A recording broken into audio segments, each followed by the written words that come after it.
Welcome to the Arlington Street Church podcast. Founded in 1729, Arlington Street continues today as a gathering place for progressive people of faith in the greater Boston area and beyond. We are located at the corner of Arlington and Boylston Streets, across from the Public Garden in Boston, Massachusetts. Please visit ascboston.org for more information about this historic Unitarian Universalist congregation. Arlington Street Church, gathered in love and service for justice and peace. Julie Ort arrived at college after a major spinal cord injury left her in a leg brace and walking with orthopedic crutches. She had to carry all her books for the day because she moved too slowly to make it back to her dorm room between classes. Her backpack was very heavy. Julie's physics class met in a large lecture hall with stadium seating. Arriving late one morning, she tried to slip into her fifth row seat, but the laws of inertia and momentum conspired against her, and sliding sideways, she lost her balance and toppled over. The class let out a collective gasp. With a cheerfulness belying her humiliation, Julie called out that she was okay and that she guessed she'd just sit where she was. Mercifully, the class laughed. The instructor came to her aid, getting her legs untangled and wrangling herself into a seat. She looked at him, pleading for him to return to the front and continue teaching. The rest of the day was a blur. She was mortified. Who had seen her? For the next 4 years, she'd always wonder. That evening, filled with despair, Julie hid in the back of the library, seated at a study carrel, the kind with 2 seats facing each other and a wooden partition separating the desks. She put her head down, drowning in self-pity, reliving those 50 minutes of class and unable to imagine a way out of her embarrassment. And then, at some point, a hand, just a hand, slid 2 warm chocolate chip cookies under the petition toward her. She leaned far to the right to see who might be on the other side. It was another student. He met her gaze, shrugged, and said, "I was in physics class today." That was it. Julie ate the cookies. There's a fine line, she says now, between humiliation and humility. Concluding the story across the years, she addresses that student directly. What to you might have felt like a small kindness, she says, was something that changed me. It made me realize that even in those moments of being brought incredibly low, there are people who just want you to take that next step forward. And that's what I did, for you and for me. I don't remember your face. I didn't think to ask your name, but I have never forgotten your kindness. Thank you. Spring arrives here in Boston this morning, 2 minutes ago, 11:33. Happy spring. How perfect that we're together for this joy. I had forgotten that it was also the first day of spring on this Sunday 2 years ago when Art Nava, Richard Brew, Kem Moorhead, Reverend Beth, and I gathered in this otherwise empty sanctuary, and I met you for that first service in the Zoom room, as we all took shelter from the ravaging virus as it terrorized the world. This is a sermon about finding the blessing. Years ago, I heard my colleague and friend Patrick O'Neill tell this story. One day when Patrick was quite small, he'd been bullied at school. He walked home, dejected. He was one of a slew of kids in his Irish Catholic family. His mother would be too busy for his tears. But the next door neighbor, a Jewish woman whose children were grown, spotted him from the porch and called him to come up onto the porch. She just made cookies. He loved this neighbor, he said, and he remembered that when he had asked his father why she had numbers inked on her inner arm, he said that bad men had done something very bad to her. As Patrick told this story years later, he marveled at her capacity for a small boy's small troubles, having suffered the depravity of a concentration camp. And he never forgot what she told him that day. When the whole story had poured out and the last of the whimpering hiccups faded, she said, "Patrick, this day holds better things for you. This day holds better things for you." It was both an affirmation and a directive. Pain and sadness are never everything. The spiritual practice is to find the blessing. You may well know the biblical story of Jacob. Flawed, filled with regret, and fleeing his past, he journeys into the wilderness. Deep in the desert, he lies down to sleep and encounters a man who is revealed to be an angel. Here's just a little of it from Genesis 32. "And Jacob was left alone, and there wrestled a man with him until the breaking of the day. And when the man saw that he prevailed not against Jacob, he touched the hollow of his thigh, and the hollow of Jacob's thigh was out of joint as he wrestled with him. And the man said, 'Let me go, for the day breaketh.' And Jacob said, 'I will not let thee go, except thou bless me.' And the man said unto him, 'What is thy name?' And he said, 'Jacob.'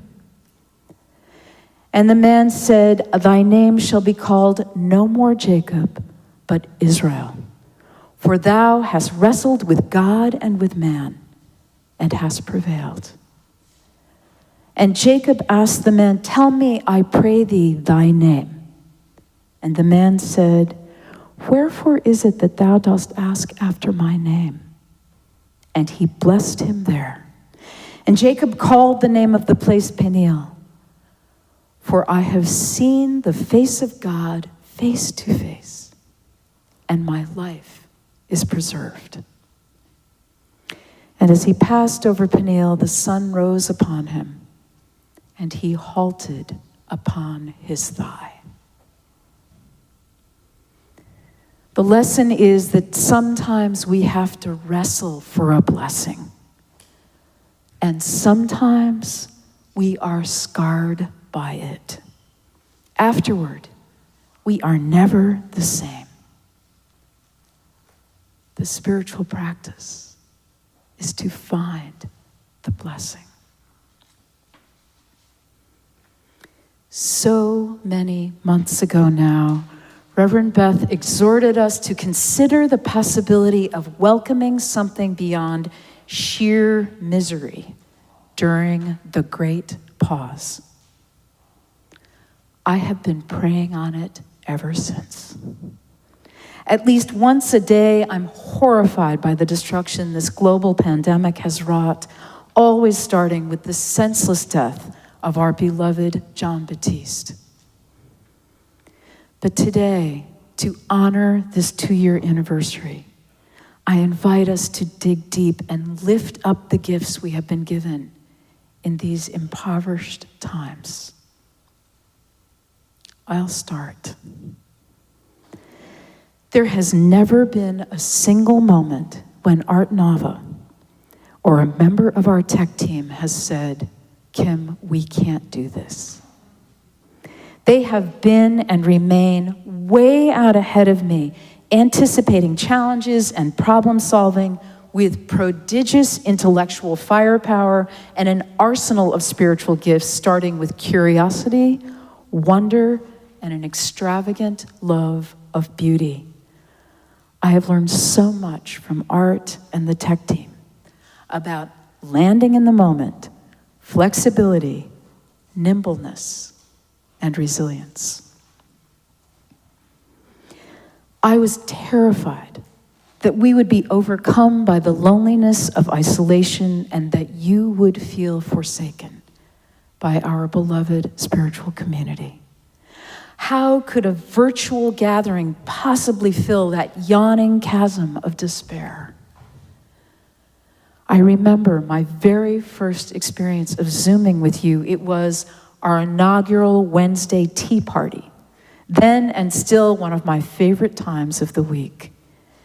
As soon as your faces began to appear in your Hollywood squares, I felt for the first time that suspension of disbelief as we sat together in our respective living rooms, drinking tea and talking, not just chatting, but over these many months now, speaking intimately from the heart, making each other laugh and cry.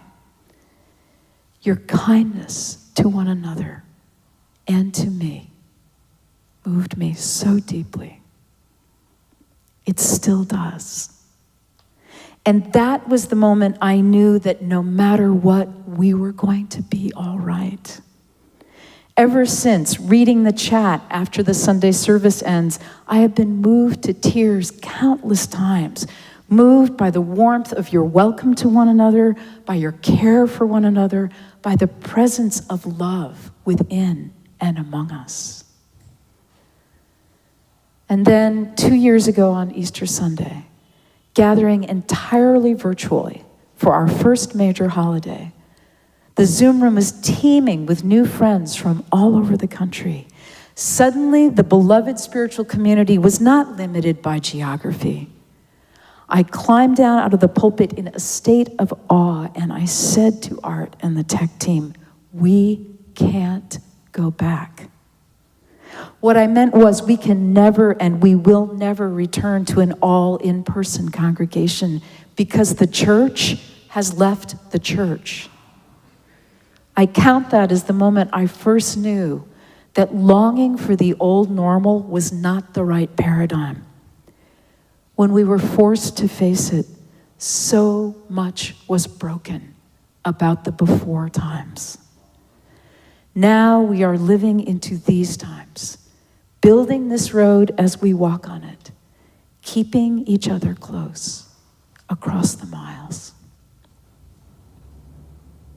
What gifts can you celebrate, even in the face of uncertainty, loss, and suffering? One more story. Some of you will remember this one.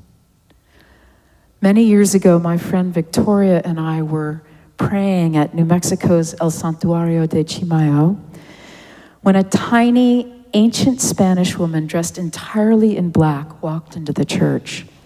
"Let's follow her," said Victoria. "She's a holy person." Victoria knows these things.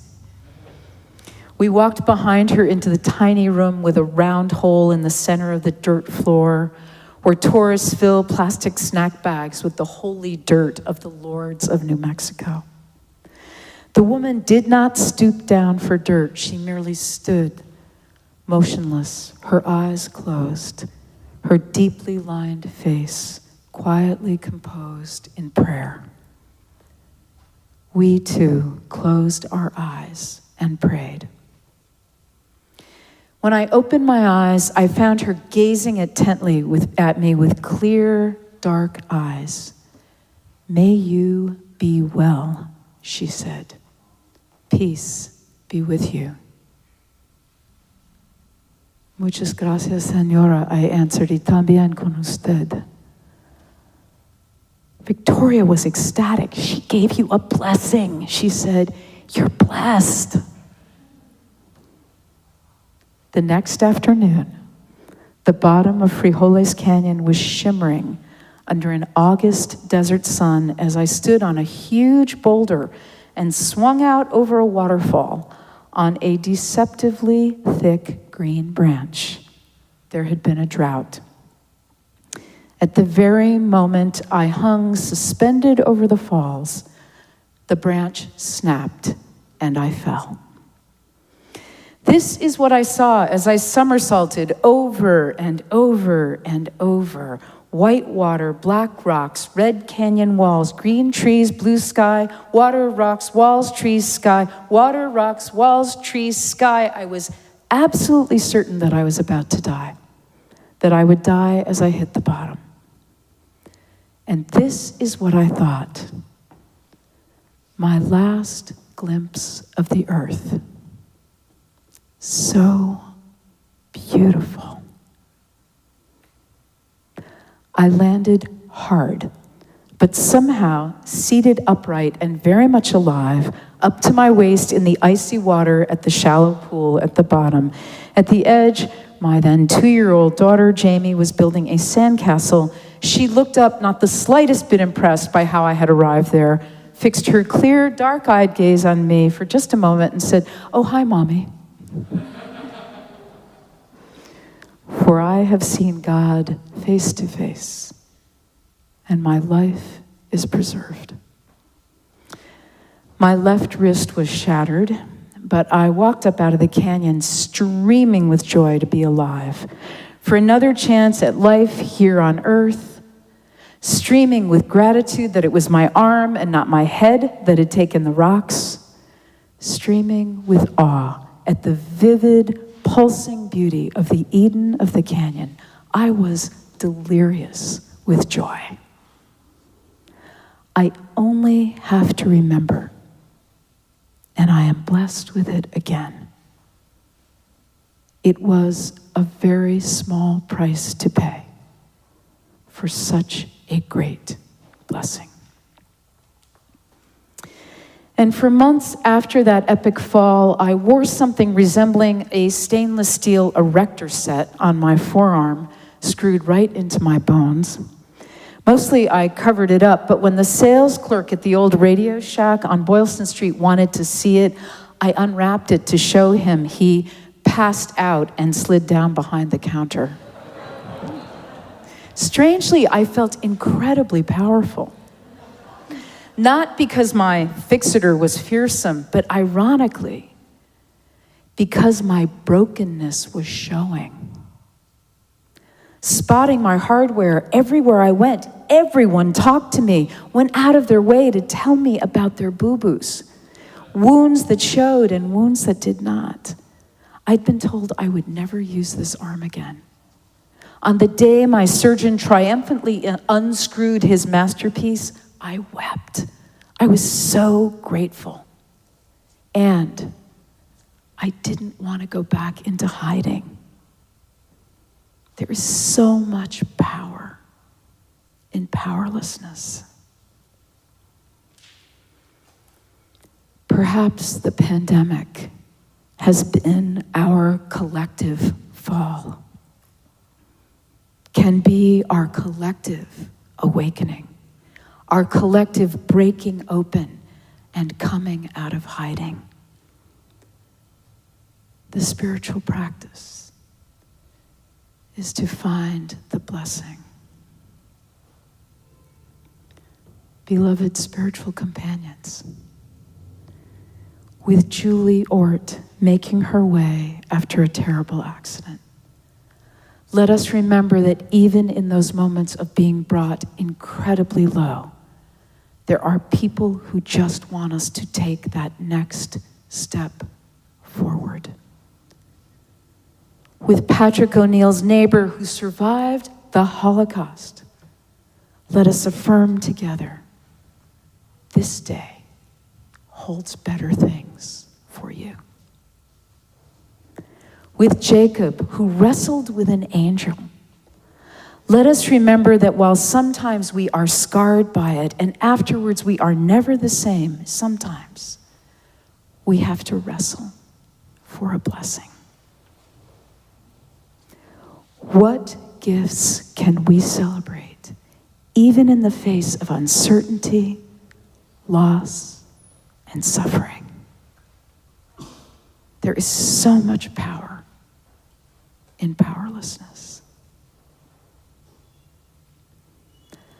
I close with the words of Belgian-American poet May Sarton. Every day now, we meet it face to face. Every day now, devotion is the test. Through the long hours, the hard, caring nights, we are forging a new union.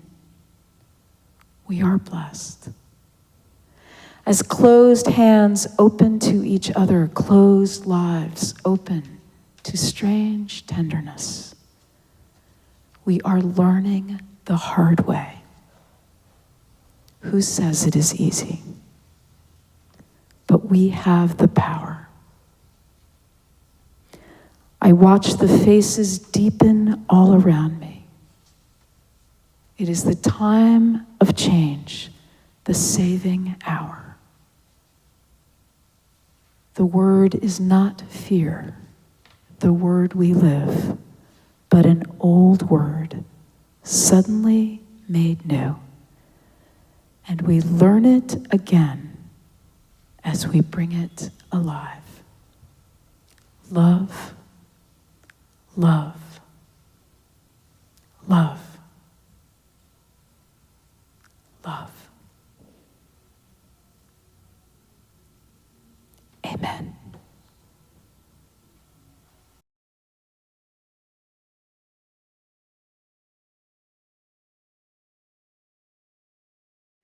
And now for our benediction, I invite you to put your hands over your hearts and namaste.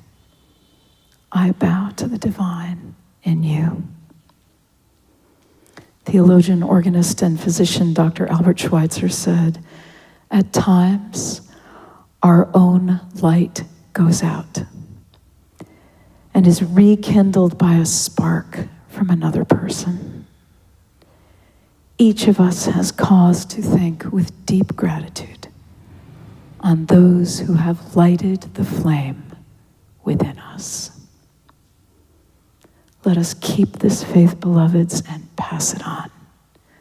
The service begins when the service ends.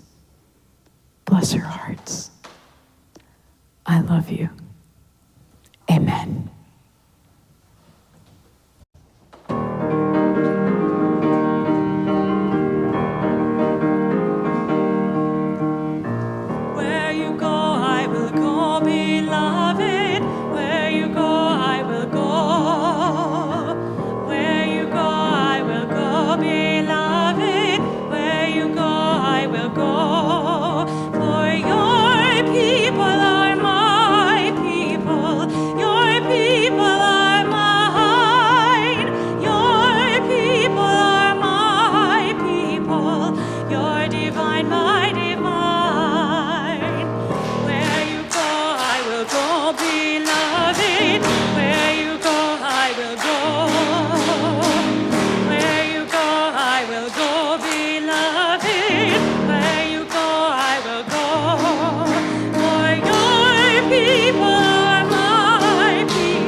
Please visit ascboston.org for more information about this historic Unitarian Universalist congregation. Arlington Street Church, gathered in love and service for justice and peace.